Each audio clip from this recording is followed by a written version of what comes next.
It is my privilege at this time to introduce Mark Farag. Mark was elected by you, his classmates, to represent you this evening and to present the class faculty awards.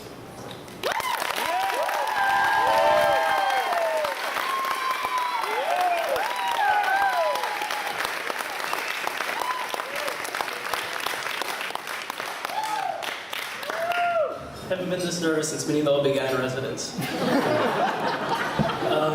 First, I want to sincerely thank Dr. Deutsch, Dr. Goodman, Dr. Boyd, Jill Volk, and Jan Schmidt for all they've done for our class, for myself, and for letting me stand up here today. I also want to thank the Blackhawks for winning on Wednesday, because if they didn't,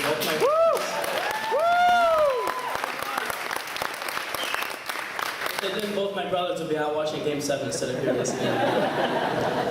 But it's such an honor to be up here. I didn't win any senior awards or anything, but I can't think of a bigger honor than to be voted to be up here by my classmates, so thank you guys so much.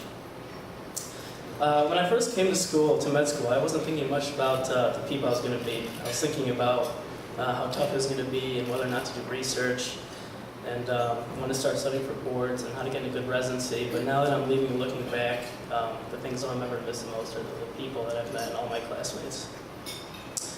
I've had so many good times with them in and out of school, and when the most difficult times of school came, they're the only ones that could truly relate. And now that I'm going on to residency, I find myself thinking the same way that I was coming to med school. I'm not thinking about people, but it's hard to think about the people I will meet when I'm leaving everyone here so soon. So what did we all go through these past 4 years? The first 2 years were spent all in the classroom. With 8 hours of lecture a day, we got to know each other pretty quickly. In lecture, I was usually able to pay attention for about 2 hours or so before I start throwing paper balls at people in front of me. And then we'd all go to the cafeteria together, where Dot taught me to hide bacon under my eggs so I didn't have to pay for them.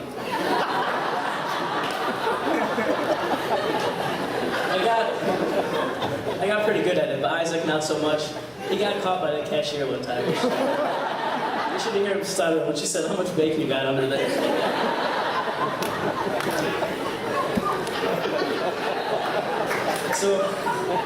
So when we weren't in class, we were in the lab. Anatomy lab makes me think of two things: how oddly therapeutic cutting fascia is, and I think of my fun lab group: Mickey, Teresa, Kim, and Adam Figgy. Which is really to say Mickey, Teresa, and Kim. The smell of formaldehyde will always remind me of Figgy's absence. And then there was studying for exams. Everyone had their own study method. Mine usually consisted of studying the 9th floor with Monish, a Madur merchant, and occasionally David Rowe. Why I ever thought this was a good idea was beyond me. But a typical study night for us went something like this. Arrive 9th floor study room at 9 p.m. Study efficiently till 9:05, give or take a few minutes.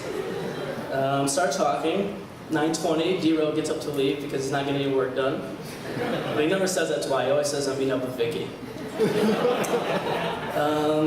10 o'clock, undeserved coffee and food break at ABP. And then 11 to 3 a.m., YouTube videos, nonsensical jokes, hysterical laughter, and ultimately delirium. Studying with the merchants, though, taught me an invaluable lesson. It's never too late to procrastinate. And Mo spent the night in my place before almost every exam because of the proximity of my place to school. Or maybe it was the free food that I regularly proffered him. Mom, if there's anyone that knows how good your food is, it's Mo. And you might want to start making me double because he's living down the street from me next year. So exams overall weren't too bad. Procrastinating finally caught up to me for one exam, in which I went to bed at 6 a.m. and the exam was scheduled from 9 a.m. to noon. I thought I set my alarm, but I really don't know. And I woke up in a frenzy and looked at my phone, and it was noon. So I ran to school, and I remember seeing Fayaz walking away from school. He was laughing at me. I got to the exam room, and it was completely empty, and the lights were off. It was not good. So after the first 2 years came the burden of step one. It was the only time when I truly questioned my decision to come to med school, and I truly had regret. Every waking hour, I was compelled. Every waking hour I was compelled to spend studying. The times that I didn't were tainted with utter guilt. And when you're studying for step one, you need other people around you that are studying to help keep you sane. But there's certain people you need to avoid that will only drive you further into insanity. And I'm sure we can all mention one right now. Viggy! Avoid this guy at all costs. A typical interaction with him during the boards was like, "Hey Adam, how's it going? Hey Mark, how's studying? I'm pretty good. I read a little bit of physio, did some practice questions, still have a lot to do. How about you? Oh, you know, I read through everything twice, did 2,000 practice questions. I'm only scoring 250 on my practice. Thanks for me. So then came third year. I learned so much third year. It was one of the most difficult and humbling experiences of my life. You have to transition from the second year when no one's telling you what to do, when to wake up, how to dress, to the bottom of the medical world food chain. And despite studying for the past 2 years, you still feel like you don't know anything. You're being evaluated by everyone around you, you're figuring out all the technicalities of being on the floors, and just when you finally understand the ins and outs of one rotation, you're shipped off to another that's just as unfamiliar as the first. It's so strange we even developed our own language that's commonly misinterpreted by residents and attendings. For example, one of the most commonly misinterpreted phrases that's usually preceded by us gingerly tiptoeing up to a resident or attending is the phrase, "Is there anything else we can have out?" I always use this. What that really means is there's nothing to do, please send us home. So surgery was my first rotation. I went from sleeping 9 hours a night during second year and waking up at noon to waking up at 4:30 a.m. The most sleep I ever got was during lecture. And on the colorectal service, the average operation was 6 hours long. One of my first operations with Dr. Sykarides was a hemicolectomy. He took out this patient's colon and literally tossed it to me. He said, "Cut this open on the table over there and let me know if anything looks malignant." So I went and I cut it open and I'm staring at it and he says, "Does anything look malignant?" It smells malignant.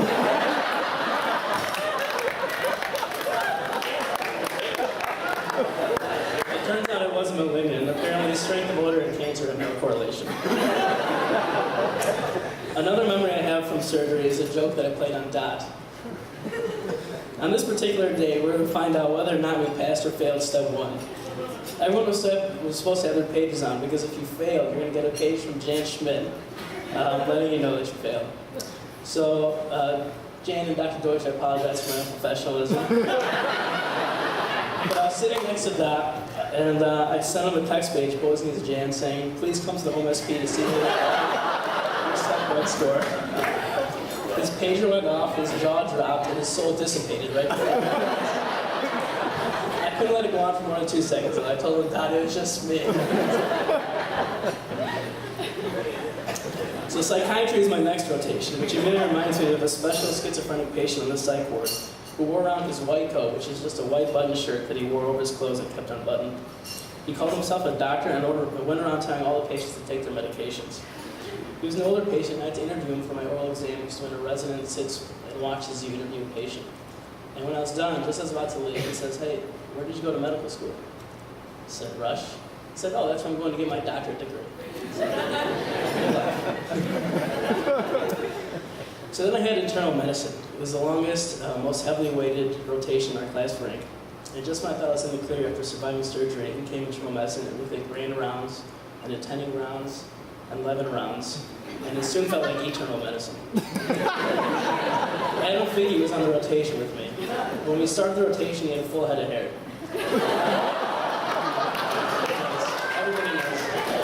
Whatever remained afterwards is a true testament to the difficulty of the rotation. So many stories from medicine. I remember one patient who told me, "You remind me of my husband. You don't look anything like him, though. He was a very handsome man."